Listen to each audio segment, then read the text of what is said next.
السلام عليك يا رسول الله.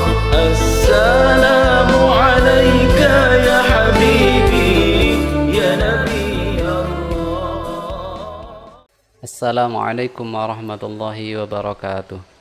Bismillah, alhamdulillah, wassalatu wassalamu ala rasulillah wa ala alihi wa sahbihi wa man tabi'ahu wa man walah. La hawla wa la quwwata illa billah, ma ba'du. Alhamdulillah, kita masih diberi kesempatan untuk bisa melanjutkan pembelajaran Ta'limul Muta'allim yang sudah beberapa kali kita laksanakan secara online ini sebagai ganti dari kebiasaan kita untuk mengaji di kelas. Mudah-mudahan kita masih diberikan kekuatan dan keistiqomahan untuk bisa melanjutkan rutinitas kita membaca dan mempelajari kitab Ta'limul Muta'allim. Langsung saja kita melanjutkan apa yang kita bahas pada pertemuan yang kemarin, yaitu tentang ta'zimil ilmi wa ahli, bagaimana cara mengagungkan guru dan orang yang mempunyai ilmu. Bismillahirrahmanirrahim. Qala al-musannifu rahimahullahu ta'ala wa nafa'ana bihi wa bi'ulumi bid darain amin. Bismillahirrahmanirrahim. Wala yadhukka lan ora ndodhok sapa talib al-baba ing lawang. Bal yasbira balik sabar sapa talib hatta yakhruja sehingga metu sapa ustaz. Wal hasilu lan utawi hasil iku annahu satuhune kelakuan iku atau annahu satuhune talib iku yatlubu nyuprih sapa talib ridhahu ing ridhone syekh, wa yajtani bulan ngedoi sapa talib sukhtahu ing bendune syekh, wa yamtathilu lan manut sapa talib amrahu ing perintahe syekh fi ghairi maksiatillah ing dalem liyane maksiat Allah taala. Wala ta'ata lan ora ana manut iku maujud li makhluqin kedue makhluk fi maksiatil khaliq ing dalem maksiat zat kang ndadekake. Melanjutkan penjelasan kemarin, di antara adab-adab atau tata cara kita menghormati seorang guru atau orang yang mempunyai ilmu itu adalah ketika kita menginginkan untuk sowan kepada beliau. Ini konteksnya zaman dahulu kala ketika ada mau orang sowan itu sudah kelihatan ya, ada mau sowan itu sudah kelihatan dari dalam, artinya tidak usah mengetuk pintu. Kalau gurunya sudah ingin menemui tamu itu ya akan dibukakan pintu itu dan dipersilahkan. Tapi kalau konteks sekarang mungkin sudah disediakan di depan pintu bel, apakah tidak boleh kita memencet bel itu? Kita harus menunggu di depan sampai gurunya keluar. Mungkin konteks itu untuk sekarang ini kalau sudah disediakan bel di depan, ya dipersilahkan berarti kita untuk memencet bel itu untuk memberitahu bahwa ada yang ingin sowan kepada beliau. Kecuali memang dilarang. Santri tidak boleh memencet bel ini. Nah, itu baru kita tidak diperbolehkan untuk memencet bel itu. Kalau tidak ada larangan itu, kita masih diperbolehkan untuk memencet bel itu sebagai pertanda bahwa ada yang mau bertemu dengan beliau. Tidak mengetuk pintu. Kemudian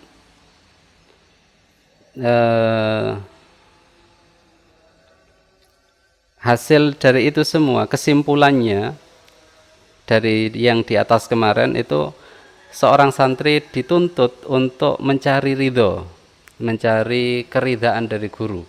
Jadi bagaimana caranya kita membuat hati guru ini menjadi senang, menjadi ridho dengan perbuatan yang kita lakukan. Termasuk kita belajar dengan sungguh-sungguh, kita membuat prestasi di kelas. Kalau guru senang dengan itu, maka hal itu sangat dianjurkan untuk diperbuat oleh santri. Dan menjauhi sesuatu yang membuat guru itu menjadi marah. Patuh pada perintahnya, tentu saja fi ghairi maksiatillah, kepada sesuatu yang tidak ada unsur maksiat di dalamnya. Sesuatu perintah apapun itu kita dianjurkan untuk taat kepada guru itu selama perintah itu tidak berbau maksiat. Kalau berbau maksiat, la ta'ata li makhluqin fi maksiatil khaliq, maka tidak ada ketaatan kepada makhluk selama perintah itu bermaksiat kepada Allah Subhanahu wa taala. Perintah siapapun kalau itu berbau maksiat, maka kita wajib untuk tidak mentaati perintah itu. Bismillahirrahmanirrahim. Wa min tauqirihi, lan iku saking mulyaake syekh, tauqiru auladihi, utawi mulyaake pira-pira anake syekh. Wa man lan wong yata'allaku kang hubungan saman. Dan diantara memuliakan guru itu salah satunya adalah memuliakan putra-putra beliau. Jadi putra-putra beliau, putra-putra dari guru kita wajib juga memuliakan beliau-beliau. Dan ini sangat terlihat sekali di budaya pesantren. Ya, selain pesantren mungkin budaya ini kurang begitu terlihat, tapi di pesantren budaya ini sangat terlihat.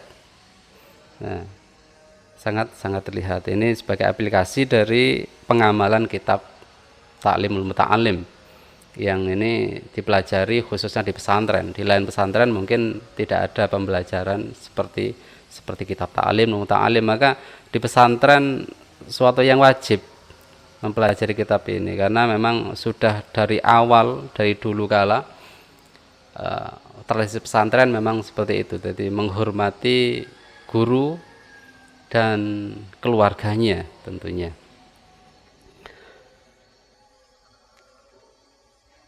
Wa kana lan ana sapa ustadzuna guru kita, Syekhul Islam kang dadi gurune wong Islam, Burhanuddin, rupane Burhanuddin sahibul hidayah, sahibul hidayah kang duweni kitab Al-Hidayah. Iku yahki cerita sapa ustadzuna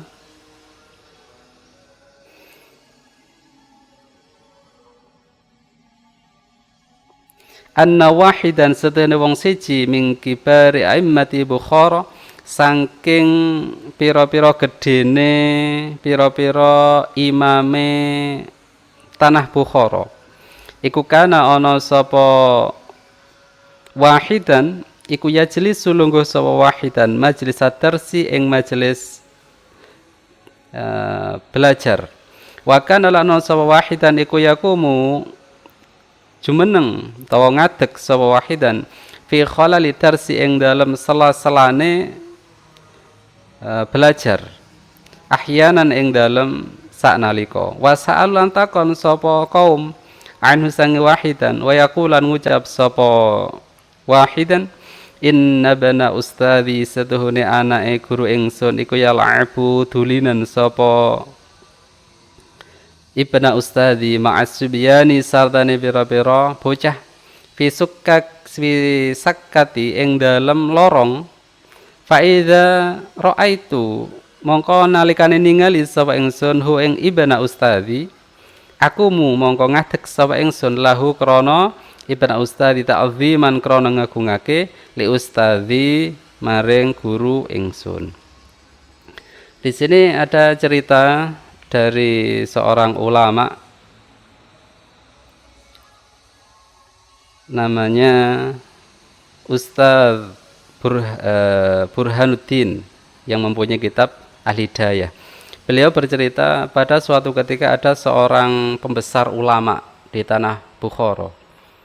Tanah Bukhara, di kitab ini memang sering disebutkan tanah Bukhara Karena zaman pengarang tanah Bukhara ini adalah pusat peradaban Islam yang sekarang masuk Uzbekistan, masuk daerah Uzbekistan termasuk Asia Tengah. Sebelum diporak-porandakan oleh bangsa Mongol, Bukhara ini termasuk pusat peradaban dunia yang banyak sekali ulama muncul dari situ, termasuk Imam Al-Bukhari, pengarang Sahihul Bukhari, dan banyak lagi ulama-ulama yang muncul dari sana, dari Bukhara. Di antara salah satu dari pembesar ulama Bukhara itu ketika mengajar di suatu majelis, beliau mengajar di sebuah masjid, banyak sekali jamaahnya. Suatu ketika beliau pas ngajar itu tiba-tiba sebentar-sebentar berdiri, kemudian beliau melihat ke arah luar, kemudian setelah ngajar sebentar berdiri lagi melihat ke arah luar, kemudian santri-santrinya, jamaahnya bertanya, "Wahai Syekh, ada apa? Jenengan kok seakan-akan mengawasi sesuatu di luar?" Kemudian beliau menjawab, "Iya, saya kok melihat ya, anak guruku itu kok bermain dengan anak-anak di sana. Di jalan sana saya melihat kok anak guru saya itu bermain di sana. Ketika saya melihat anaknya guru tadi itu bermain di sana, kok kelihatan saya berdiri. Ketika anak itu menjauh, saya duduk kembali. Tapi ketika anak itu terlihat, saya berdiri lagi. Karena apa? Ta'ziman li ustadzi. Saya menghormati guru saya. Salah satu cara menghormati guru saya adalah menghormati anaknya juga. Sampai segitunya. Itu ahadu kibari a'immah. Jadi salah satu pembesar ulama di tanah Bukhara. Nah, itu cerita dari Syekh Burhanuddin. Bismillahirrahmanirrahim. Wal qadhi lan qadhi al imam kang dadi imam. Wa kana lan ana sapa qadhi iku ra'i sal a'immati, dadi kepalane pira-pira imam, bi Marwa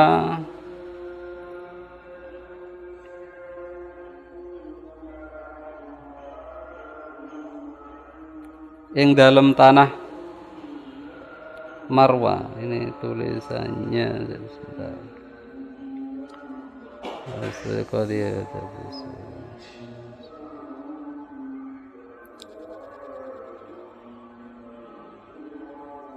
Iya.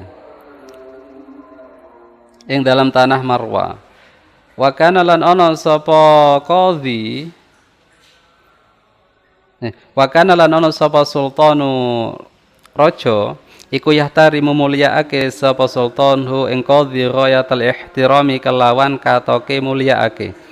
Wa kana lan ana sapa qadhi iku yaqulu ngendika sapa qadhi, innama wajadtu ang pestine nemu sapa ingsun hadzal mangsabi ing iki derajat bi hurmatil ustadzi sebab mulyaake guru. Fa inni mongko sedune ingsun iku kuntu ana sapa ingsun iku akhdimu ngeladeni sapa ingsun ustadzi ing guru ingsun.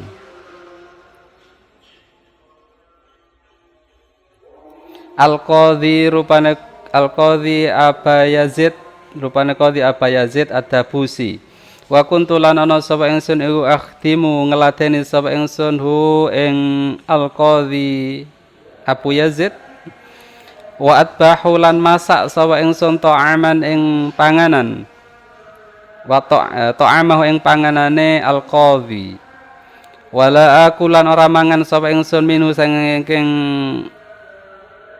ta'amahu. Nah, ini ada cerita lagi tentang orang yang mengagungkan guru. Cerita ini datang dari Imam Fakhruddin Al-Arsambandi. Ya.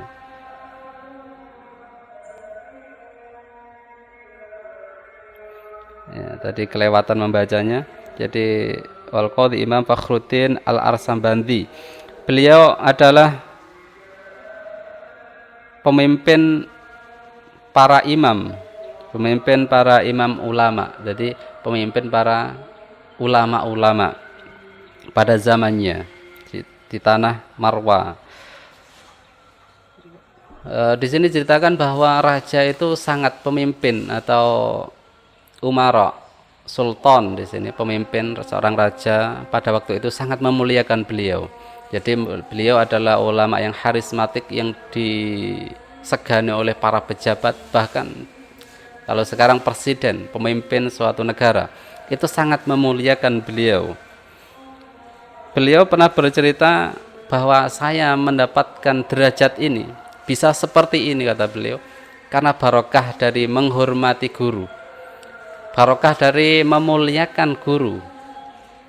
Beliau bercerita lagi bahwa dulu ketika saya nyantri, ketika saya mondok, itu pekerjaan saya adalah memasakkan makanan untuk guru saya. Saya memasakkan guru saya meladeni guru saya, apa saja kebutuhan guru saya penuhi kebutuhannya. Mungkin juga pakaiannya saya cucikan, makanannya saya buatkan, dan saya tidak makan sedikit pun dari makanan yang saya masak untuk guru saya itu. Maka kata Syekh Fakhruddin tadi, saya mendapatkan derajat yang mulia ini, saya dihormati oleh semua orang, bahkan sultan pun sangat menghormati. Itu barokah dari hormat saya kepada guru saya, takzim saya kepada guru saya.